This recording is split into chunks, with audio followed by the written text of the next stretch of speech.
네, 안녕하세요. 예스맨입니다. 여러분들의 구독과 좋아요로 이 채널이 유지되고 있습니다. 네, 영상 속도는 1.5배를 추천드리는 바이고요. 네, 이번에도 어떤 소식이 나왔는지 같이 한번 내용을 보도록 하겠습니다.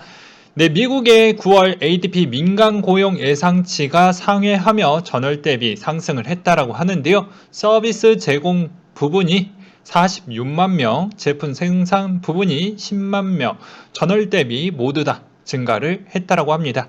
ADP에 따르면 일자리 증가 속도가 둔화되었지만 고용시장 회복은 유지되어 있다라고 설명을 했으며, 또한 향후 몇 달간 코로나 변이 보건 상태가 개선이 되어 고용 병목 현상이 완화될 것이라는 전망을 내놓기도 했고요. 공화당 상원 원내대표가 국가 디폴트 및 경제 위기를 위해 부채 한도 상단 단기적 유예 제한을 꺼내기도 했다고 합니다. 6일 기준 상원의 공화당원과의 비공개 회의 이후 성명을 통해 민주당이 정상적인 절차를 통해 12월까지 현재 지출 수준을 충당하기 위한 긴급 부채 한도 유예를 통과시키는 것을 허용할 것이라고 발언을 하기도 했었는데요.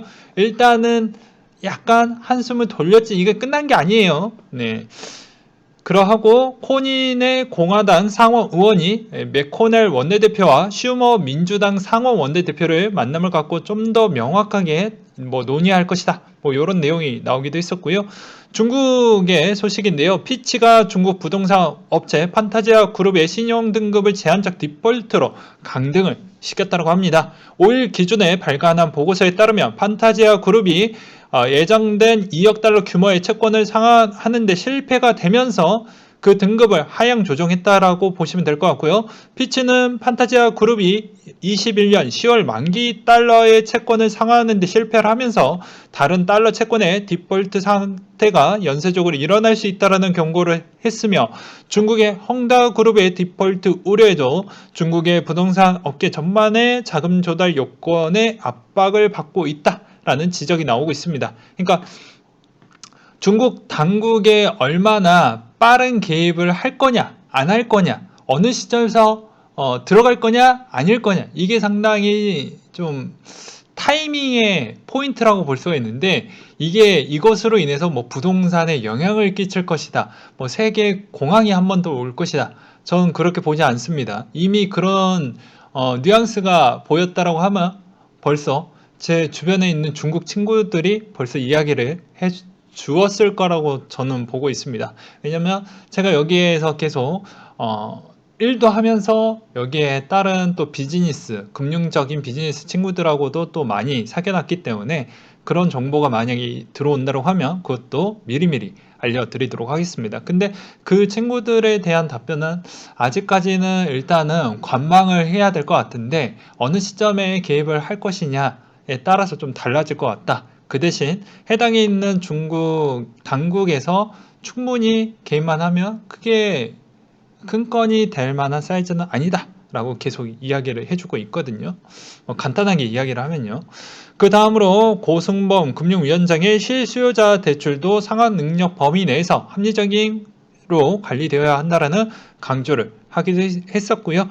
달러 인덱스 추이는 94.27을 기록을 했다고 하는데, ADP 고용지표가 예상 밖 호조를 보여주는 가운데 미 부채 한도 상한이 단기적으로 유예되며 디폴트 가능성에 따른 달러 상승 요인으로 작용을 했다는 내용과 금 가격 추이는 온스당 1762달러 선에 마감을 했다고 합니다. 미 고용 보고서를 발표를 앞두고 미 국채 금리가 하락한 것이 상승 요인으로 작용을 했지만, 동월 대비 ADP 민간 고용 지표 호조의 달러 강세로 인해서 금값도 약간 원자재 쪽이 요거 고용이 좋으니까 원자재 시장도 하면서 약간은 상승을 했다라고 설명을 좀 드리고 싶고요.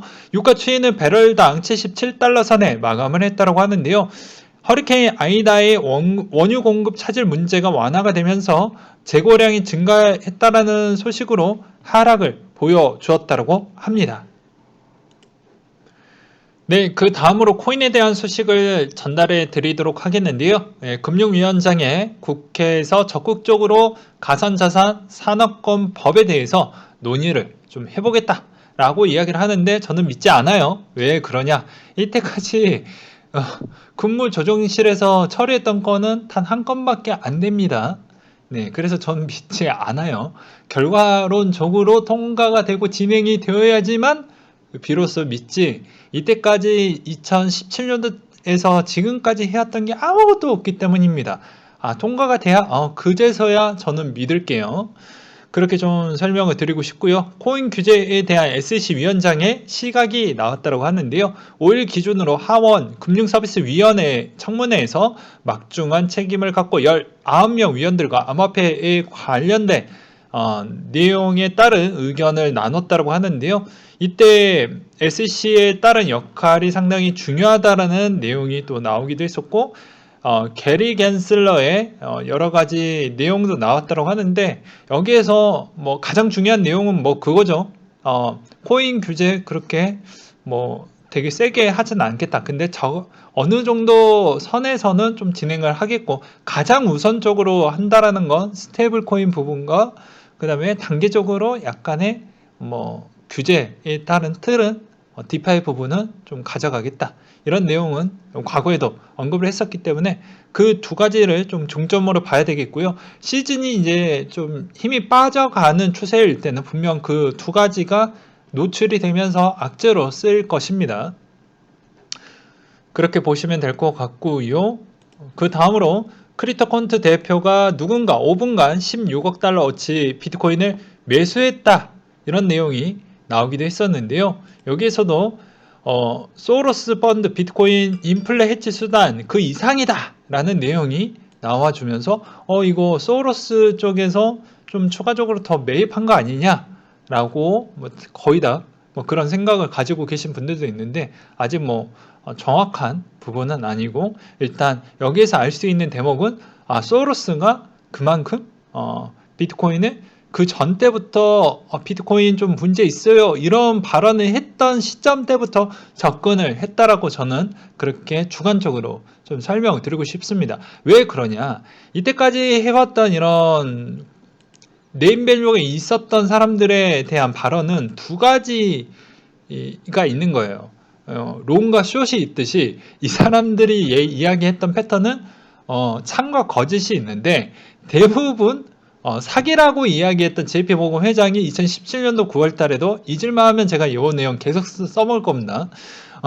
이때도 대량 매입을 해서 차익을 겁나 많이 냈습니다.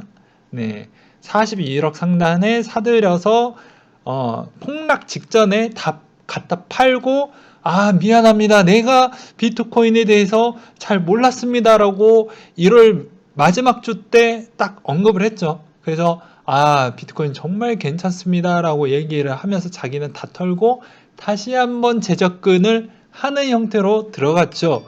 그래서 이런 말장난에 절대 놀아나시면 안 되고요. 그래서 항상 이런 네임밸류가 있는 인물들은 두 가지 패턴에 대한 생각을 다 해야 되는데, 일단은 뭐가 됐든 프라이빗이 됐든 퍼블리식이 됐든 그 기술 중에 어느 두 가지 중에 하나라도 투자나 아니면 약간의 관여를 하고 있거나 아니면 간접적으로 뭔가를 진행을 하고 있다고 하면 이 부분에 무조건 투자하고 있다, 이렇게 보셔도 나쁘진 않을 것 같습니다. 그렇게 좀 설명을 드리고 싶고요.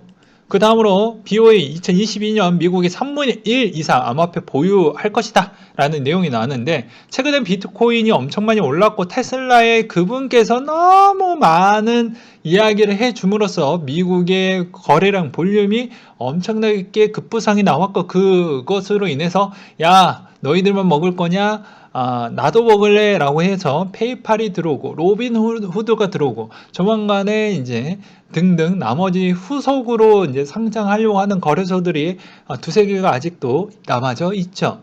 그렇기 때문에 아직 이 시장 괜찮을 것으로 보여지고, 일단은 뭐 이 내용으로 또 우리가 알 수 있는 대목이 있죠. 2017년도 때 한국과 중국이 그것을 다 덤핑했다, 뭐 안 좋은 말로 하면 덤핑했다라고 볼 수 있는데, 끝점에서 샀다라고 볼 수 있는 측면이 그렇게 할 수가 있는데, 지금 시점에서 덤핑은 거의 미국이 좀 잘 소화를 해주고 있다라고도 뭐 볼 수도 있겠죠. 일단은 어느 시점에서 마감을 짓는지 좀 봐야 되겠지만요. 그 다음으로 미국이 법무부 암호화폐 전담 단속팀을 출범을 했다. 그래서 사이버 보안, 돈 세탁 전문가로 구성을 했다고 하는데 보안보다는 돈 세탁했던 애들을 조져서 진행을 할 것 같습니다. 왜 그럴 것 같습니까? 당연히 이제 민주당이 생각을 했던 측면에서 인프라 법안에 대한 자금을 줄여놨기 때문에 재원이 더 부족할 거 아니겠습니까? 그러니 당연히 여기에서 저기에서 삥 뜯으려고 눈을 뭐 부라리겠죠.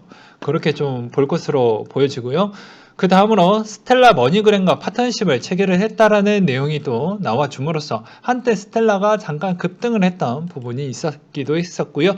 조지아가 내년 CBDC 시범 프로젝트를 추진하겠다라는 내용과 비트코인 시총 점유율이 45%를 돌파를 했다고 하는데요. 여기 좀 재밌습니다. 45% 돌파할 때 이틀 전에 좀 알트코인이 좀 많이 올라왔었을 때 제가 도미넌스 한번 찍어봤습니다. 근데 알트코인이 생각보다 많이 그냥 요랬어요. 만약에 도미넌스가 올라갔으면 자연스럽게 이렇게 떨어졌었을 텐데 그렇지 않았다는 건 자금이 들어왔기 때문에 도미넌스 변동폭이 거의 없었습니다. 오히려 그냥 이쪽만 더 올라갔을 뿐입니다. 그 말의 의미는 어떻게 해석을 해볼 수가 있을까요? 당연히 여기에서 표기가 안 되어져 있는 스테이블 코인에 따른 비중이 줄어들었고 오히려 이쪽으로 다 들어갔다. 그러니까 어떻게 보면 이런 나머지 쪽에 있는 코인들에 대한 바탕은 변하지 않았고 오히려 이쪽으로 들어갔다. 이렇게 보시면 됩니다. 무조건 도미넌스가 위쪽으로 갔다라고 해서 알트코인이 좀 많이 빠지겠다. 이렇게 보시면 안 돼요. 간혹 가다. 자주는 아니지만 간혹 가다 위로 올라가면서 자금이 들어오면 알트의 도미는 지켜주면서 스테이블 코인에 따른 점유율만 뺏기는 형태라고 보시면 될 것 같고요. 그 다음으로 코인쉐어스에서 스위스 디지털 은행 플라우뱅크의 주식이 11만 주를 매입했다라는 내용과 마이크로소프트 탈중앙 신원 인증 시스템 계획의 다음 단계를 발표하겠다라는 내용이 또 나오기도 했었고, 이때 마이크로소프트가 윈도우 11 NFT 기념으로 또 내놓기도 했습니다. 그리고 블룸버그 테더 준비금 695달러 미스터리 커버 스토리 주제로 다뤘다라고 하는데요. 여기에는 머니마켓 펀드를 외면한 수십억 달러의 중국 대기업 단기 대출이 포함이 되어져 있다라고 설명이 나오기도 했었고, 그리고 중국의 부동산 헝다 판사한 이슈 전에 밝혀진 사실인데 이후 테더의 헝다 부채 사실을 부인했지만 다른 중국 기업 엄을 가지고 있는 여부에서는 언급을 거부했다. 그러니까 즉 여기에서 헝다가 아니더라도 나머지 쪽에 따른 그런 거가 요새 이제 헝다 말고도 약간씩 확장판이 되어가고 있죠. 그러다 보니까 여기에 또 약간 걸쳐져 있는 거 아니겠냐라는 약간의 악재적 재료가 이렇게 좀 뭉쳐지고 있어요. 나중에는 이게 돌이 될지 아니면 진짜 운석이 될지 좀 지켜봐야 되겠죠. 그래서 그만큼 우리는 좀 신경을 쓰면서 이 단기간 2달 동안 수익을 빨리빨리 챙겨 먹어야 된다라는 부분과 잊을만 하면 계속 이 이야기를 캠페인적으로 할 수밖에 없습니다. 왜냐? 기간이 얼마 남지 않았기 때문이죠. 이제 5만 명을 돌파를 했습니다. 예. 코인 과세에 따른 청원 부분 꼭 해주셨으면 좋겠습니다. 이 무신경 할수록 본인들이 특히나 젊은 청년들 그리고 나머지 저희보다 좀 인생 선배이신 분들 다 포함을 해서 웬만하면 한 번쯤 좀 눌러주셨으면 좋겠습니다. 이거는 안 눌러준 만큼 누가 이기냐면 국가가 이겨먹는 거예요. 세금이 높아지는 건 여러분들 얼마나 힘든 줄 아십니까? 지금도 못 되잖아요?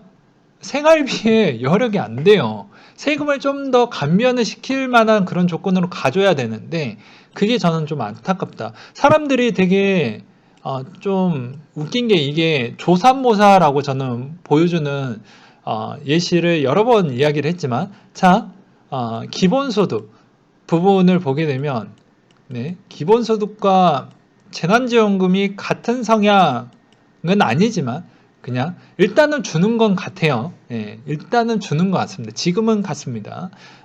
대부분 전 국민 대상으로 과거에 주긴 했죠. 그러면 이 기본소득이 일단 논란은 많지만 이 두 가지 성향과 세금 어떻게 보면 여러분들의 월급에서 나오는 소득세, 지방세 또는 4대 보험 이런 부분을 감면을 해줘서 실제 실수령액으로 들어가는 게 좋을까요?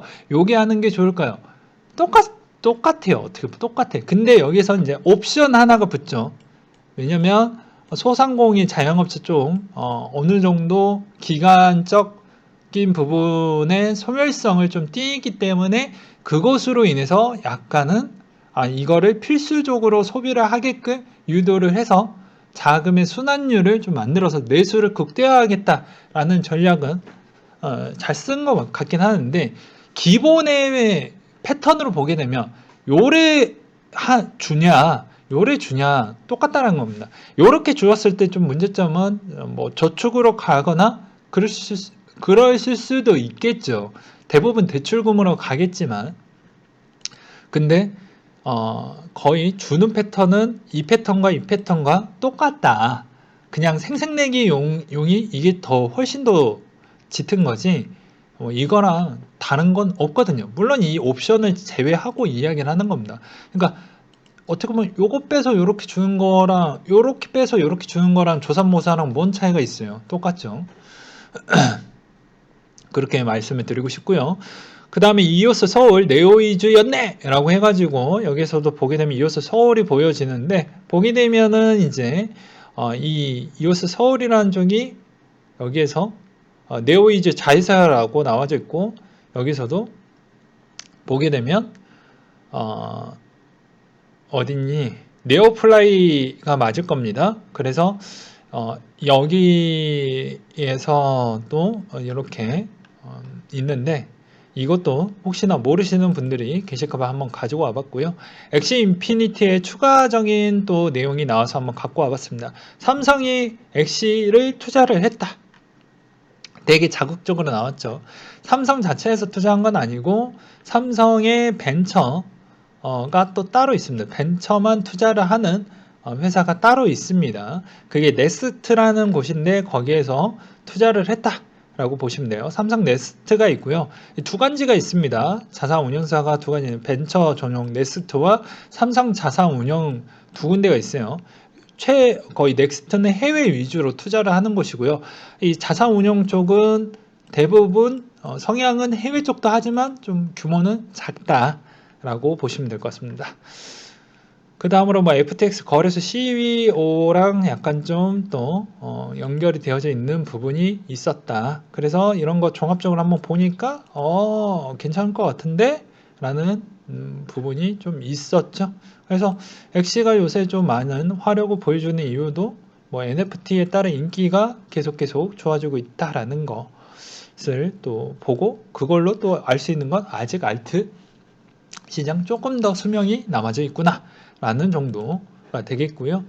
요거는 이야기했으니까 넘어가겠고, 업비트 펌핑 순위 6일 기준으로 한번 보도록 하겠다. 여전히 대장 리퍼리움이 가장 높고요. 그 다음부터 쭉쭉쭉 이렇게 볼 수가 있어요. 쭉쭉 한번 내려보도록 하겠습니다. 그러면 이번 시점에서는 STP가 되지 않겠냐 뭐 이런 내용이 있습니다. 근데 아직 10월달이 안 끝났기 때문에 좀 더 봐야 되겠죠. 아무튼 그런 시점이고요. 제발 많이 올라 주었으면 좋겠다라는 생각이 들고요. 그 다음으로 업비트 4분기 코인 일정 부분을 좀 보고 넘어가도록 하겠습니다.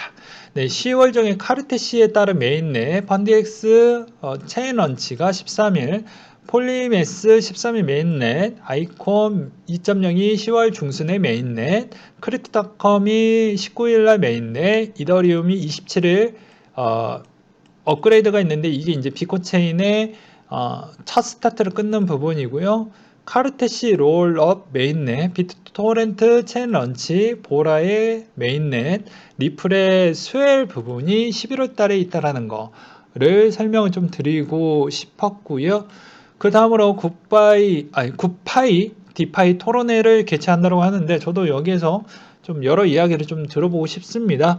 굿파이에서 디파이 이용자 수가 2025년도가 되면 1억 명을 돌파할 수 있을까? 전 충분히 돌파할 거라고 보여집니다.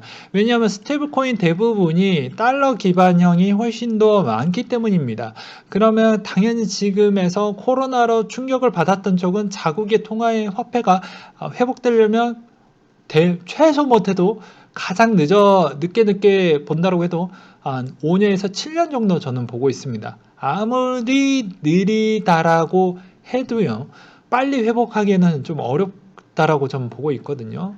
왜냐면 한국도 백신에서 이렇게 정정긍긍하고 있는 실정인데 뭐 어쩌겠습니까? 예, 그렇게 좀 설명을 드리고 싶고 여기서도 저도 좀 들어보고 싶은데 좀 아쉽다라는 부분과 그리고 엔진의 블록체인 게임 영역에서 새로운 제휴를 발표를 했다라고 하는데요. 엔진 스타터는 가스비를 무료로 NFT를 발행할 수 있는 것이 특징이다. 엔진 스타터에서 블록체인 게임 메타버스를 초점으로 맞추면서 크리에이터의 게임 개발자 지원, 자체 토큰 EJS를 발행뿐만 아니라 아이템을 NFT로 판매하는 수단도 생각을 갖고 있다고 하는데 이게 이제 일단 뭐 중국, 한국 이쪽은 좀 쉽지가 않아요. 왜 그럴까요? 부모가 사교육에 엄청난 비용을 쓰고 있죠. 근데 네가 감히 게임을 해? 네가 감히 무엇을 해? 그런 것 때문에 좀 그러하죠. 근데 저는 그래요. 내가 충족했던 못했던 걸 내 자식한테 억지로 시키는 것도 전 바람직하지 않는다고 봅니다. 물론 자식의 올바른 길, 미래를 좀 더 불확실성을 좀 제거하기 위해서 최소 이 정도 공부 베이스를 좀 갖췄으면 좋겠다. 그거 저 인정할 수 있을 것 같아요. 근데 너무 강압적으로 하는 건 공부 안 되고요. 그리고 생각보다 그만큼 돈도 낭비가 돼서 어떻게 보면 여러분들에 따른 노후에 따른 자금이 소멸이 되는 겁니다. 그러니까 이 친구가 약간 내 아들이 내 딸이 생각보다 공부를 좀 한다. 그러면 약간의 투자 가치성으로 해볼 필요성이 있어요. 교육비를 쓸 보람이 생기죠. 왜냐면 성적에 따른 보람이 나오니까 아웃풋이 명확하게 나오잖아요. 근데 하기 싫은 애를 억지로 시킨다라고 하는 것도 기본 베이스는 좋아질 수 있어도 그게 들어가는 비용이 상당량 많기 때문에 차라리 그 돈을 다른 데다 투자를 해서 그거를 목돈으로 주는 게 더 나을 수도 있다 라고도 볼 수도 있겠죠. 그리고 한편으로는 또 뭐 이게 어떻게 보면 좀 이중성의 패턴이라고 볼 수가 있는데 나는 어렸을 때 많이 놀았는데 이 사람, 그러니까 내 자식이 좀 더 잘 되라고 이렇게 해가지고 너무 압박하는 게 과연 그게 참된 모습일까?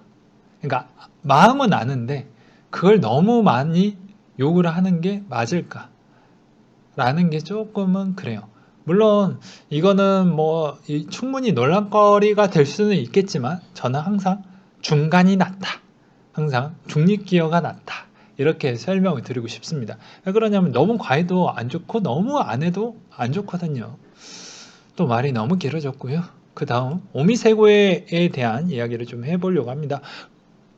오미세거 부분은 리브랜딩에 따른 이야기에서 약간 헷갈리시는 분들이 있어서 그 부분 정리를 하고 넘어가도록 하겠는데요.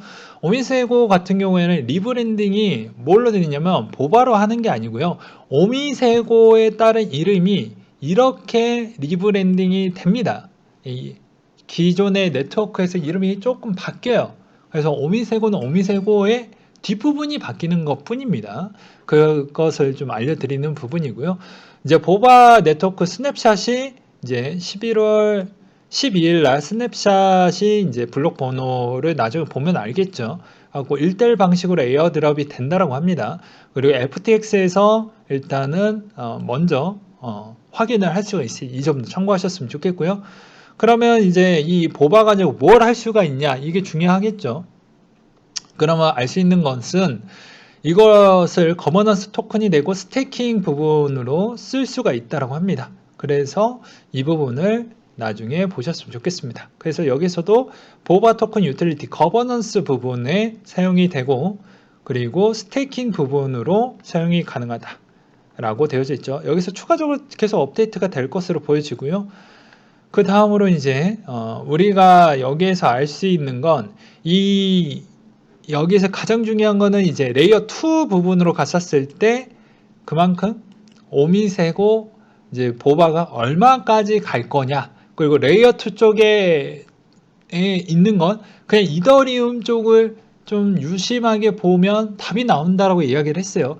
그러면 나중에 어차피 비콘체인 이제 막 시작을 했기 때문에 나중을 본다고 하면 이런 레이어 2 쪽이 훨씬 더 괜찮겠죠. 그래서 항상 이런 사이드 플랫폼 쪽에 관심을 많이 두셔라 라고 저는 설명을 드리고 싶습니다. 디페이 하면 체인링크가 오라클을 지원을 해주니까 뭐 이렇게 볼 수가 있겠죠. 그 다음으로 뭐 밴드 프로토콜이 두 번째로 되어져 있는데 항상 1등이 나아요. 예. 물론 수익성은 적겠지만, 그러니까 그런 이야기를 드리고 싶은 거예요. 그러니까 어떤 생태계 플랫폼에 사이드 플랫폼이 약간 좀 필요한데 이거는 필수제로 써야 되는 플랫폼이다 라고 하면 같이 가는 겁니다. 그래서 그런 쪽으로 투자를 하시면 최소한 본전치기 또는 그 이상 수익성은 보장이 되어져 있다. 왜냐? 어차피 이 생태계 플랫폼이 파이가 커지면 알아서 거기에 따른 유동성 데이터가 많이 쌓이기 때문에 같이 필수제로 써야 되는 플랫폼이기 때문에 같이 성장할 수밖에 없다라는 것이죠. 그래서 이런 게 낫다라고 매번 설명을 드렸습니다.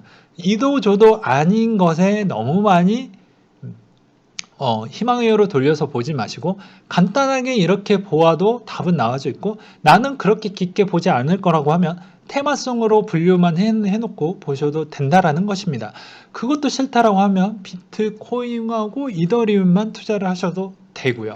저는 여기까지 준비를 했습니다. 이상으로 마치도록 할게요.